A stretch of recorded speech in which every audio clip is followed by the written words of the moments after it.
Starting today, roughly 200 villagers in Indian Creek have declared that they will no longer recognize the Alcalde system. That's after they say their current Alcalde, Marcos Cante, hasn't been working with the village council or even his deputy. All is what we want is to tell the world that these village leaders, the first Alcalde, he cannot agree as I am, my position is a deputy Alcalde. He did not make no decision along with me. He is making a decision with other members which are unelected from outside of the community, of the committee.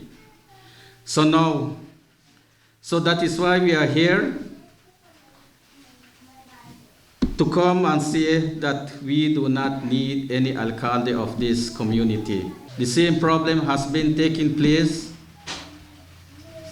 fightings against the community, and this organization is bringing a big trouble to the villagers. As you all know, this is not the first time that this issue has been going back and forth with the separations of our communities. The people, I think, they've been fed of it, and then it's time to just do something. I mean, we have no option, and we're not giving them no other options. So I think the people have decided of what they wanted to do, and it is time for them to say what they need to say and then to voice their opinion. One of my concerns as a village member is the Alcalde is not allowing the Roman Catholic Church from being rebuilding, or to say that this establishment or this building is sacred to us. I am a group of that Roman Catholic Church. I am a member of that group I am a member of that Catholic Church, and I stand firm with my community that we must abolish the Alcalde system. So people, is this the kind of leader that we want in our village? So here we stand by saying that we doesn't need the Alcalde anymore. But it's not just the claim that he hasn't been working in the village's best interests, but they say that he's been abusing his Alcalde power by frivolously levying charges on the village council. I'm very well concerned that he charged the village council. Those are the things that he has been doing, charging the village council and the secretary.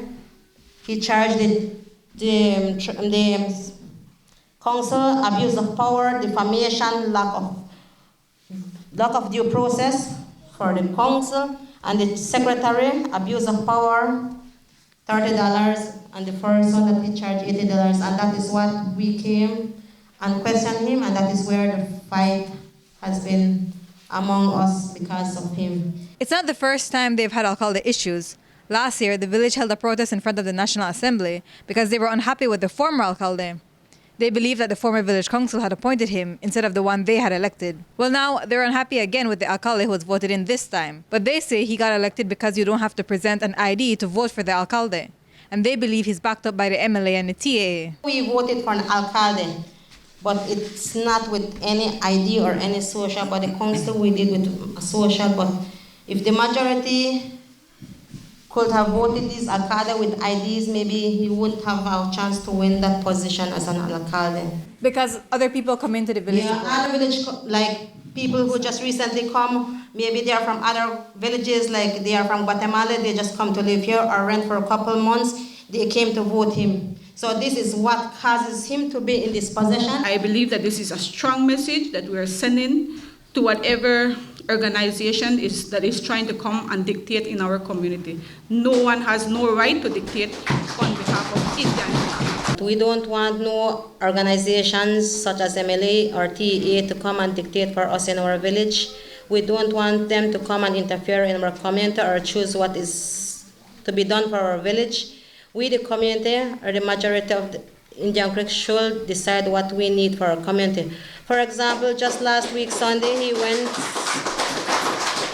went along with few members of the village, not the majority of the village, few members. He went to demarcate the boundary line between Golden Stream and Indian Creek, and then the majority doesn't show up, it's only minority shows up. And is this the type of Alcalde that we need? And now they say they need government intervention. But they're also not going to just wait around. The government have to intervene.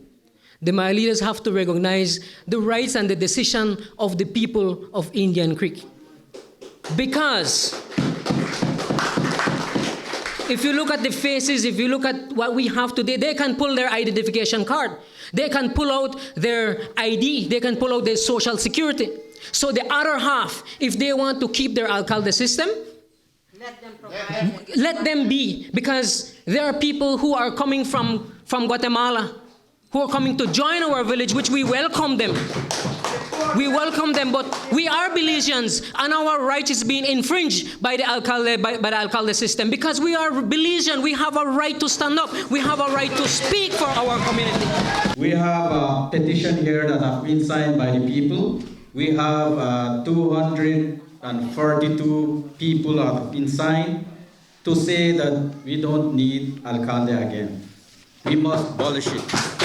We are not there to wait.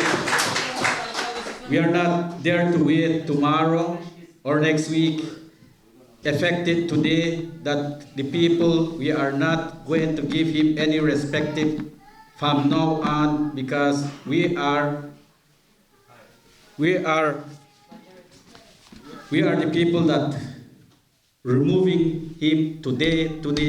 We don't want another problem. When we approached Kanti for a response, he declined an interview, but he told us that a meeting is tentatively set for the 13th between himself, the chairman of the village, and Gustavo Requena, the director of the Office of Indigenous Peoples Affairs. Courtney Menzies, 7 News.